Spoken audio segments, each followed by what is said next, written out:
صلی اللہ علی محمد صلی اللہ علیہ وسلم. اللهم صل على محمد النبي الأمي وعلى آله وسلم تسليما. اعوذ باللہ من الشیطان الرجیم. بسم اللہ الرحمن الرحیم والصلاة والسلام علی رسولہ الکریم. آج ہم بخاری شریف کا باب نمبر 30 پڑھیں گے،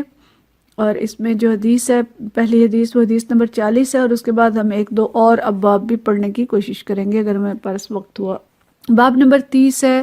بابن صلاۃ من الایمان، بارے میں کہ نماز ایمان کا جز ہے. حدیث نمبر 40 میں جو امام بخاری نے یہاں پہ نقل کی ہے، ان البراء بن عازب رضی اللہ تعالی عنہ ان النبی کان اول ما قدم المدینہ، کہ نبی کریم صلی اللہ علیہ وسلم جب اول مدینہ تشریف لائے تو کیا ہوا، قدم نزل علی اجدادہ او قال اخوالہ، کہ یا تو انہوں نے اپنے اجداد یعنی اپنے بزرگوں کے ہاں پہلا نزول فرمایا، یا پھر یہ اپنے ننہال کا لفظ یہاں پہ استعمال کیا جو کہ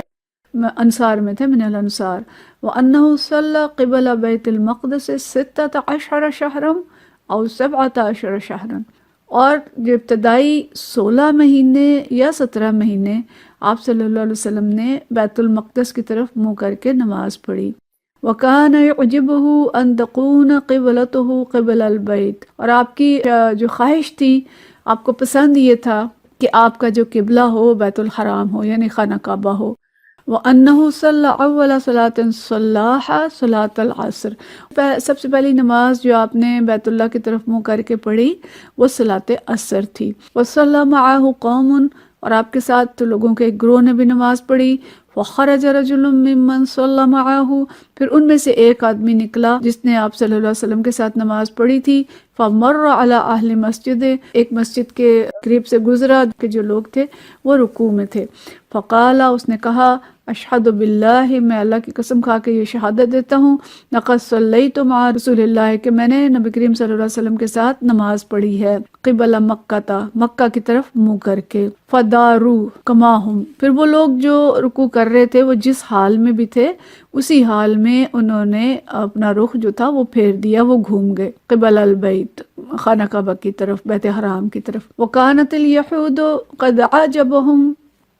اذ کان یصلی قبل بیت المقدس، جو یہود تھے وہ اس بات کو پسند کرتے تھے کہ رسول اللہ صلی اللہ علیہ وسلم بیت المقدس کی طرف منہ کر کے نماز پڑھتے تھے، وہ خوش ہوتے تھے اس بات پہ. وہ اہل الکتاب اور اہل کتاب بھی خوش ہوتے تھے، یہاں عیسائی مراد ہیں. فلما واللہ وجہہ قبل البیت، جب نبی کریم صلی اللہ علیہ وسلم نے اپنا چہرہ جو تھا، اپنا رخ جو تھا وہ بیت الحرام کی طرف، خانہ کعبہ کی طرف پھیر دیا، انکروا، انہیں یہ بہت برا لگا، انہیں اچھا نہیں لگا. انکروا ذالک، انہیں برا لگا. قال زہیر، زہیر یہاں پہ کہتے ہیں حدثنا ابو اسحاق عن البراء، کہ ابو اسحاق نے حضرت براء سے یہ حدیث بھی نقل کی ہے فی حدیث ہی ھذا انہ مات علی القبلۃ قبل ان تحول رجال وقتلوا، کہ قبلہ کی تبدیلی سے پہلے کچھ مسلمان انتقال کر چکے تھے یا شہید ہو چکے تھے. فلم ندر ما نقول فیہم، ہمیں معلوم نہیں کہ ان کی نمازوں کے بارے میں کیا کہیں. فانزل اللہ تعالی وما کان اللہ لیضیع ایمانکم، تو اس وقت اللہ تعالیٰ نے یہ آیت نازل کی کہ وما کان اللہ لیضیع ایمانکم، کہ اللہ تمہارے ایمان کو ضائع کرنے والا نہیں ہے. اور اگر آیت ہم پوری پڑھیں، انہوں نے یہاں پہ یہیں تک لکھی ہے لیکن پوری آیت یہ ہے کہ وما کان اللہ لیضیع ایمانکم ان اللہ بالناس لرؤوف الرحیم، کہ اللہ تمہارے ایمان کو ضائع کرنے والا نہیں ہے، اللہ اپنے بندوں پر بہت زیادہ رؤوف الرحیم ہے. تو ہم پڑھ رہے ہیں باب الایمان، اور اس کی ابتدا میں ہم نے ایک حدیث پڑھی تھی کہ ایمان کی 70 سے کچھ اوپر شاخیں ہیں یا 60 سے اوپر شاخیں ہیں. اسی میں ایک شاخ کا بیان یہاں پہ ہو رہا ہے کہ نماز بھی ایمان کا جز ہے. گویا ایمان ایک بیج ہے، اور ایک ایسا بیج ہے کہ جس سے اگنے والے درخت اور ان کے پھل پھول نظر آنے چاہیے. جتنا اچھا اور گہرا ایمان ہوگا اتنا مضبوط شخصیت کا پودا ہوگا، اعمال کا پودا ہوگا، اور اتنے عمدہ پھل پھول ہوں گے. اس حدیث کے مطابق اس کی اگر ہم تھوڑی سی تفصیل میں جائیں تو نبی کریم صلی اللہ علیہ وسلم نے ابتدائی 16-17 مہینے بیت المقدس کی طرف منہ کر کے نماز پڑھی، مدینہ شریف کے جو ابتدائی دن تھے، لیکن آپ صلی اللہ علیہ وسلم کی شدید خواہش تھی اور شوق تھا کہ نماز جو ہے وہ خانہ کعبہ کی طرف منہ کر کے پڑھیں، اور آپ کا قبلہ جو ہے وہ بیت الحرام ہو، خانہ کعبہ ہو، ایک تو ابراہیم علیہ السلام کا بنایا ہوا قبلہ، اور دوسری بات ظاہر ہے آپ اس بات کو سمجھ رہے تھے کہ اب جب کہ نبوت کو 13 سال 14 سال کا عرصہ گزر چکا تھا، تو اب جو مسلمان امت مسلمہ کی امامت کا اعلان ہو جانا چاہیے، اور جس منصب پہ پہلے یہود تھے وہ منصب اب امت مسلمہ کو دے دیا جانا چاہیے۔ تو اللہ تعالیٰ نے بڑی پیاری آیات سورۃ البقرہ میں اس بارے میں نازل کی ہیں۔ ابتدائی اگر آپ آیات پڑھیں دوسرے پارے جہاں سے شروع ہوتا ہے اس کے بالکل شروع کی آیات ہیں، میں اللہ تعالیٰ فرماتے ہیں جہاں پہ یہ فرمایا کہ ہم نے تمہیں امت وسط بنایا ہے، اس کے بعد اس کی جو تفصیل تھوڑی سی بیان کی ہے تحویل قبلہ کی، اگلا رکوع پورا تحویل قبلہ کے بارے میں چلتا ہے۔ اس میں اللہ تعالیٰ فرماتے ہیں، بڑی پیاری آیت ہے کہ قد نرا تقلب وجهک فی السماء، کہ ہم آپ کے چہرے کا بار بار آسمان کی طرف اٹھنا دیکھ رہے ہیں، یعنی آپ صلی اللہ علیہ وسلم کی جو خواہش تھی تو آپ بالکل آسمان کی طرف دیکھتے تھے کہ یا اللہ آپ قبلہ پھیر دے اور اب ہمیں خانہ کعبہ کی طرف نماز پڑھنے کا حکم دے دے۔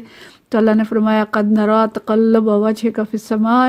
کہ ہم آپ کے چہرے کا بار بار آسمان کی طرف اٹھنا دیکھ رہے ہیں، فلنولینک قبلۃ ترضاھا، اب ہم آپ کو اس قبلے کی طرف پھیر دیتے ہیں جو کہ آپ کو پسند ہے، اور پھر حکم دیا فول وجهک شطر المسجد الحرام، پس اپنا رخ جو ہے اب آپ مسجد حرام کی طرف پھیر لیجئے۔ تو اس حدیث کے مطابق بھی اور ویسے بھی روایات میں ہی ملتا ہے کہ آپ صلی اللہ علیہ وسلم اور صحابہ کرام نے نماز کے دوران ہی یہ آیت نازل ہوئی تھی، تو دوران نماز ہی اپنا رخ جو تھا وہ مسجد الحرام کی طرف پھیر لیا، اور جو لوگ عمرہ کرنے یا حج کرنے جاتے ہیں مسجد قبلتین کی زیارت کرتے ہیں، یعنی وہ مسجد وہ جس کے اندر دو قبلے، ایک اس میں ایک ہی نماز کے اندر پہلے بیت المقدس کی طرف منہ کر کے نماز پڑھی جا رہی تھی اور پھر اللہ کے حکم کے مطابق رخ جو تھا وہ خانہ کعبہ کی طرف پھیر لیا۔ تو یہ مسجد قبلتین اسی تاریخ کی یاد ہمیں دلاتی ہے۔ اس حدیث میں جو بات بتائی گئی کہ اس طرح سے قبلہ کا رخ جو تھا وہ پھیرا گیا، اور صحابہ کرام رضوان اللہ اجمعین ان کی جو فکر تھی کہ انہوں نے جو اس بات کی فکر کی کہ جو لوگ شہید ہو گئے اس سے پہلے یا فوت ہو گئے تو ان کی نمازوں کا کیا ہوگا، کہ انہوں نے تو قبلے کی طرف منہ کر کے کوئی نماز ہی نہیں پڑھی۔ تو اس پہ اللہ تعالیٰ نے یہ آیت نازل فرمائی کہ وَمَا كَانَ اللَّهُ لِيُضِيعَ إِيمَانَكُمْ إِنَّ اللَّهَ بِالنَّاسِ لَرَءُوفٌ رَحِيمٌ، کہ اللہ تمہارے ایمان کو ہرگز ضائع نہ کرے گا، یقین جانو اللہ لوگوں کے حق میں نہایت شفیق اور رحیم ہے۔ یعنی دو باتیں جو اس آیت سے ہمیں معلوم ہوتی ہیں کہ ایک تو یہ کہ یہاں اللہ نے یہ نہیں کہا کہ اللہ تمہاری نماز کو ہرگز ضائع نہیں کرے گا، ذکر تو نماز کا ہو رہا ہے نا ان لوگوں کا کہ جنہوں نے قبلہ کی طرف منہ کر کے کوئی بھی نماز نہیں پڑھی اور فوت ہو گئے تو ان کی نمازوں کا کیا ہوگا۔ تو اللہ نے یہ نہیں کہا اللہ تمہاری نمازوں کو ہرگز ضائع نہیں کرے گا، بلکہ اللہ نے کہا کہ اللہ تمہارے ایمان کو ہرگز ضائع نہیں کرے گا۔ گویا اس آیت میں نماز کا قائم مقام جو ہے وہ ایمان کے لفظ کو قرار دیا گیا، اور امام بخاری نے اس حدیث کے ذیل میں ہی اس لیے اس آیت کو لکھا کہ نماز ایمان کا جز ہے اور ایمان کا مظہر ہے۔ تو بے نمازوں کو اپنے ایمان کی فکر کرنی چاہیے کہ اگر نماز نہیں پڑھی جا رہی تو گویا ایمان جو ہے وہ کمزور ہے اور ایمان کا ایک مظہر جو ہے اس کا اظہار نہیں ہو رہا۔ دوسری بات ہمیں پتہ چلتی ہے کہ صحابہ کرام رضوان اللہ اجمعین اپنے ایمان اور اپنی نمازوں کے بارے میں کتنے فکر مند رہتے تھے، نہ صرف اپنے بارے میں فکر مندی بلکہ جانے والوں کے بارے میں بھی فکر مندی کہ کہیں ان کی نمازیں تو نہیں ضائع ہو گئیں کہ جو انہوں نے بیت المقدس کی طرف منہ کر کے پڑھی تھی۔ تو ہمارے لیے بہت بڑا سبق ہے کہ ہمیں اپنے نمازوں، اپنے ایمان اور دیگر اعمال کی کتنی فکر رہتی ہے، اور اپنے اہل خانہ، خاندان اور دیگر احباب کی کتنی فکر ہے، اور ان کے لیے ہم کیا کوشش کرتے ہیں۔ یعنی یوں تو سمپل سی سادی سی حدیث ہے کہ نماز کو ایمان کا جز قرار دیا، لیکن اس کے اندر یہ سارے ابواب، یہ سارے جو اسباق ہیں وہ بھی ہمیں ملتے ہیں۔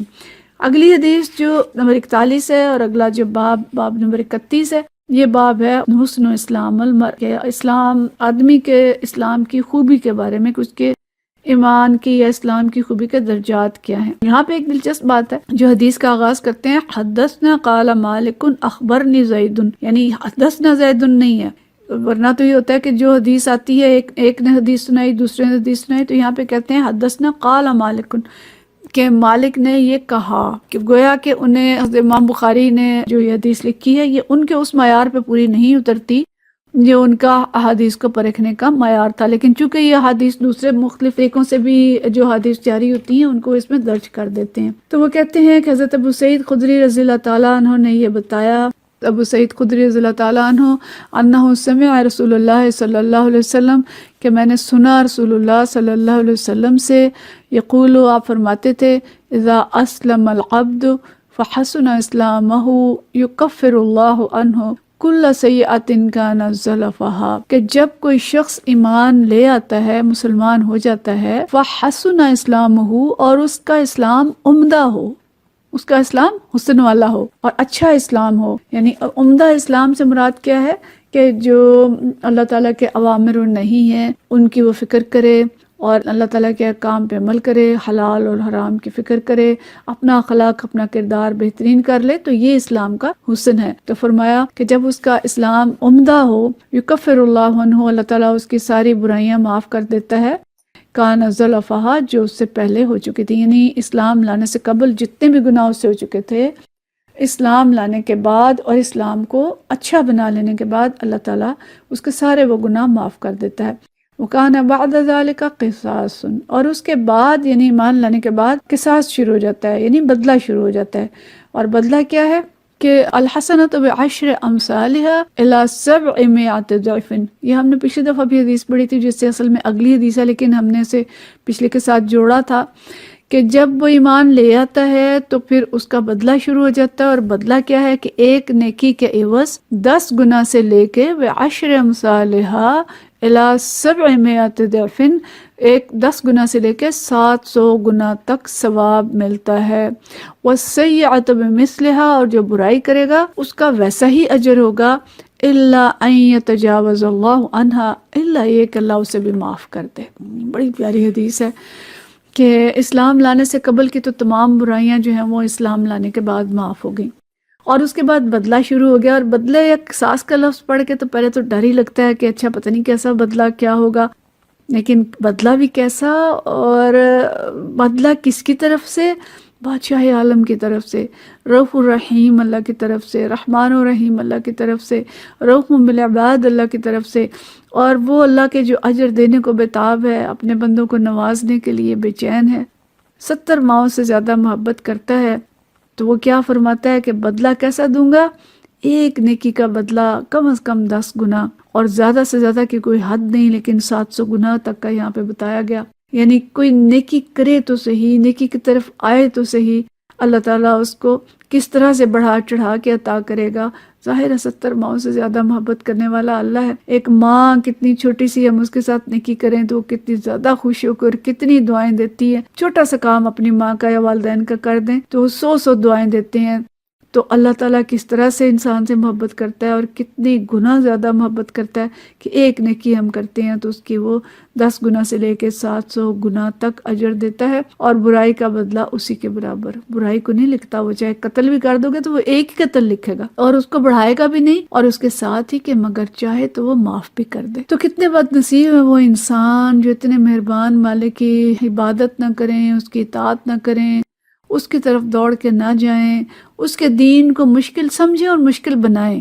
اس طرح کے رویے رکھیں اور اس طرح کی باتیں کریں اور اس طرح کے اظہار کریں کہ جن سے لگے کہ اس دین پہ عمل تو آج کے دور میں مشکل ہے، ممکن ہی نہیں ہے، اور شیطانی راہوں کو آسان بھی سمجھیں، اس پہ خود بھی چلیں اور دوسروں کو بھی ترغیب دیں۔ تو یہ اللہ کی ناقدری ہے، وما قدر اللہ حق قدرہ، اللہ نے قرآن میں فرمایا۔ تو اللہ کی یہ ناقدری ہے کہ جو اتنا مہربان اور اتنا پیار کرنے والا اللہ ہے اور اس قدر بڑھا چڑھا کے دینے والا ہے، اس کے راستے کو ہم مشکل بھی سمجھیں اور مشکل بنا دیں، اور ہم اپنے آپ کو آمادہ ہی نہ کر پائیں اس کی طرف چلنے پہ، جبکہ وہ کہتا ہے کہ تم چل کے آؤ تو میں دوڑ کے آؤں گا۔ پھر ہم اگلی حدیث کی طرف آئیں، حدیث نمبر ہم جو 42 ہے، اگلا باب نمبر 32 ہے، اور یہ باب کیا ہے؟ باب حب الدین الی اللہ عز وجل ادومہ، کہ اللہ کو وہ عمل پسند ہے، سب سے زیادہ پسند ہے جس کو پابندی کے ساتھ کیا جائے۔ حدثنا یحیی عن ہشام، یحییٰ بن ہشام یہ روایت کرتے ہیں، قال اخبرنی عن ابی عن عائشہ رضی اللہ تعالی عنہا عن النبی، حضرت عائشہ رضی اللہ تعالی عنہا فرماتی ہیں، دخل علیہا وعندہا مرعا،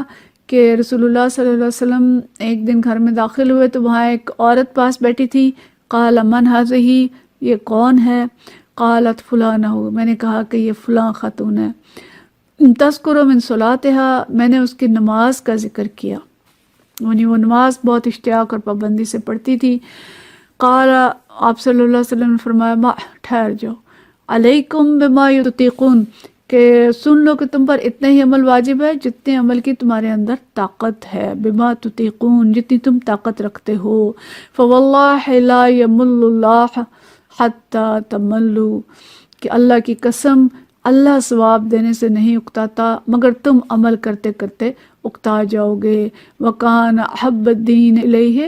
ما دوام علیہ صاحبہ، اور اللہ کو دین کا وہی عمل پسند ہے جس پہ کوئی دوام رکھتا ہو، بغیر اکتائے اس کو انجام دیتا رہے. یہ صحابیہ خولہ تھی، کہیں پہ خولہ بنت طویت کا ذکر آیا ہے، اور یہ بہت زیادہ عبادت گزار تھیں، ساری رات اللہ کی عبادت کرتی تھیں. تو حضرت عائشہ رضی اللہ تعالیٰ عنہ نے اسی کی تعریف کی کہ بہت زیادہ عبادت کرتی ہیں. تو نبی کریم صلی اللہ علیہ وسلم نے فرمایا کہ ٹھہر جاؤ، ایسی عبادت مطلوب نہیں ہے کہ ہمیشہ ساری رات نماز پڑھتے رہو، بلکہ اتنی عبادت کرو کہ جس میں تم تھکو نہیں، اور تم عمل کرتے کرتے تھک جاؤ گے، اللہ ثواب دینے سے نہیں تھکے گا. اور اللہ کو جو چیز پسند ہے وہ یہ ہے کہ ایسا عمل کیا جائے جس کی ہمیشہ پابندی کی جا سکے. تو یہ چونکہ موضوع ہم نے پچھلی دفعہ بھی پڑھ لیا ہے، دین آسان ہے، اس کو آسان ہی رکھیں اور اتنا عمل کریں جس پہ ہم پابندی سے کر سکتے ہیں. تو آج کے ہمارے جو 3 سبق کہ نماز ایمان کا جز ہے، اور دوسری بات اللہ تعالیٰ کی مہربانی کی ہم نے پڑھی، کس طرح سے وہ اجر دیتا ہے اگر ایمان اچھا ہوگا، اور تیسری یہ کہ جو عمل کریں اتنا کریں جس کی ہم ہمیشہ پابندی کر سکیں. تو اللہ تعالیٰ ہم سب سے راضی ہو جائے، حرم میں ان سب اعمال کی توفیق عطا فرمائے. وآخر دعوانا ان الحمدللہ رب العالمین. صلی اللہ علی محمد صلی اللہ علیہ وسلم.